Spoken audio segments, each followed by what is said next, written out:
நிறைவாழ்வு AG சபை வழங்கும் morning மன்னாவிற்கு உங்களை அன்போடு வரவேற்கிறோம். ஆண்டவருடைய பரிசுத்த நாமம் மகிமைப்படுவதாக. இந்த நாளிலே உங்களை சந்திப்பதிலே மிகுந்த சந்தோஷம். இன்றைக்கு கர்த்தர் நம்மளோட பேசுகிற வார்த்தை 1 ராஜாக்களின் புஸ்தகம் 17வது அதிகாரம் 16வது வார்த்தை இப்படியாக சொல்லப்பட்டிருக்கிறது. பானையில் மா செலவழிந்து போகவும் இல்லை, கலசத்தில் எண்ணெய் குறைந்து போகவும் இல்லை. எவ்வளவு அருமையான வார்த்தை பாருங்க. பானையில மா குறையலையா, எண்ணெய் வைக்கக்கூடிய அந்த கலசத்துல எண்ணெய் குறையவே இல்லையா. இந்த சம்பவம் உங்களுக்கு நன்றாகவே தெரியும். சாரிபாத் விதவின் வீட்டிலே தீர்க்கதரிசியாகிய எலியா செய்த அற்புதம். பஞ்சத்தின் காலத்திலே இந்த தீர்க்கதரிசி அவரிடத்தில் போகிறாள். போன உடனே அவள் 2 விறகுகளை பொறுக்கி கொண்டிருக்கிறாள். இடத்துல இருக்கக்கூடிய ஆகாரத்தை சமைத்து சாப்பிட்டு விட்டு, சப்பாத்தியை சாப்பிட்டு விட்டு சாக வேண்டும், தானும் தன்னுடைய பிள்ளையும் சாக வேண்டும் என்கிற ஒரு எண்ணத்தோடு கூட இருக்கிறார். தீர்க்கதரிசி சொல்லுகிறார், முதலாவது சுட்டு கொண்டு வருகிற அந்த அடையை எனக்கு கொடு என்று சொல்லுகிறார். அதே போல் அந்த தேவை கொடுக்கிறார். அப்பொழுதுதான் இந்த அற்புதம் நடக்கிறது.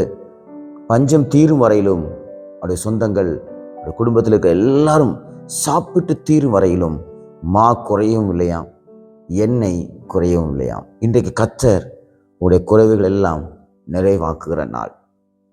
எல்லாம் செலவழிந்து போய்விட்டதே, எல்லாம் செலவழிந்து போகும் போல் இருக்கிறதே, சூழ்நிலைகள் வித்தியாசமாக இருக்கிறதே, என்னை சுற்றிலும் இருக்கிறவர் எல்லாரும் ஒரு விதமான சூழ்நிலையிலே சிக்கி தவித்துக் கொண்டிருக்கிறார்கள். நானும் சிக்கி விடுவேனோ, நானும் இதற்குள்ளாக மாட்டிக்கொள்ளுவேனோ என்று சொல்லி மிகவும் பதற்றத்தோடு கூட இருக்கீங்களா? கர்த்தருடைய வார்த்தை உங்களுக்கு நேராக கடந்து வருகிறது. சூழ்நிலைகள் எதுவாக இருந்தாலும், எப்பேற்பட்ட நிலைகள் உங்களுக்கு வந்தாலும், மற்றவர்களை காட்டிலும் உங்களை கர்த்தர் தனித்தவனாய், தனித்தவளாய், தனித்த குடும்பமாய் வேறுபடுத்தி காண்பிப்பார். அதே காரியம்தான் இந்த விதவையின் வீட்டில் நடந்தது. உலகம், அதாவது தேசம் முழுவதும் பஞ்சம். ஆனால் சாரிபாத் என்கிற இந்த விதவை வீட்டிலே பஞ்சம் இல்லை. அந்த தேசம் முழுவதும் கூக்குரல், இவருடைய வீட்டிலே கூக்குரல் இல்லை. அந்த தேசம் முழுவதும் ஒவ்வொருவரும் ஒவ்வொரு காரியத்தையும் குறித்து குழப்பத்தோடு, எதிர்கால நம்பிக்கை இல்லாமல் வாழ்ந்து கொண்டிருந்தார்கள். ஆனால் இவருடைய வீட்டிலே குழப்பமில்லை, எதிர்கால நம்பிக்கை இருந்தது. நாம் சாவதில்லை என்கிற ஒரு பெரிய நம்பிக்கையோடு கூட வாழ்ந்தார்கள். எப்படி இது நடந்தது? கர்த்தரே இதை செய்தார். கர்த்தரே அந்த சூழ்நிலையை தலைகீழாக மாற்றினார். கர்த்தரே அவருடைய எல்லா தேவைகளை கர்த்தர் சந்தித்து நடத்தினார். எனக்கு அன்பான தேவனுடைய பிள்ளைகளே, இந்த சத்தத்தை கேட்டுக்கொண்டிருக்கிற உங்களுக்கும் கர்த்தர் சொல்லுகிறார், உங்களை கர்த்தர் நடத்துவார், உங்களுடைய தேவைகளை கர்த்தர் சந்திப்பார். இந்த நாள் எது குறைவாக இருக்கிறது? எல்லாரை போல நீங்களும் பிரச்சனையில மாட்டிக்கிட்டு இருக்கீங்களா?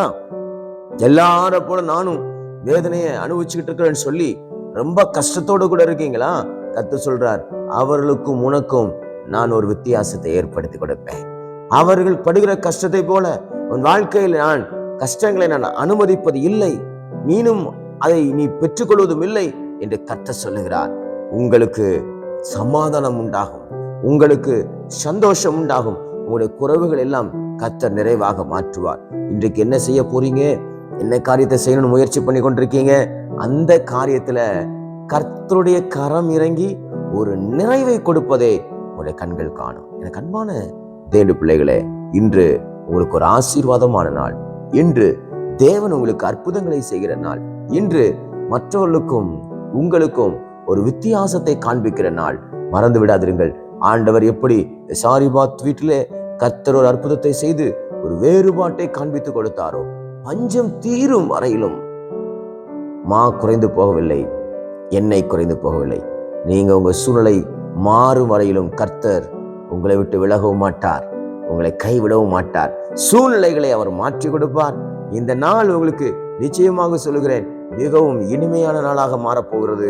உங்களுடைய குறைவுகள் எல்லாம் கர்த்தர் நீக்கி ஒரு நிறைவை தேவன் உங்கள் வாழ்க்கையிலே கொடுப்பார். எதிர்பார்ப்போடு காத்திருங்கள். இந்த விதவை செஞ்ச காரியம் என்ன தெரியுமா? முதல் அடையை தீர்க்கதரிசிக்கு கொடுத்தாள். அதே போல இந்த முதல் மணி நேரம், இந்த நாளினுடைய முதல் மணி நேரத்தை கர்த்தருக்கு கொடுங்கள். முதல் பணத்தை கர்த்தருக்கு கொடுங்கள்.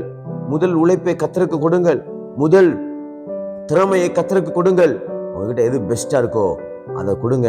இந்த நாள் முழுவதும் உங்களுக்கு ஒரு ஆசீர்வாதமான நாளாய், குறைவுகள் நிறைவாகிற நாளாய், மற்றவர்களுக்கும் உங்களுக்கு ஒரு பெரிய வித்தியாசத்தை ஏற்படுத்துகிற நாளாய் தேவன் மாற்றி தருவாராக.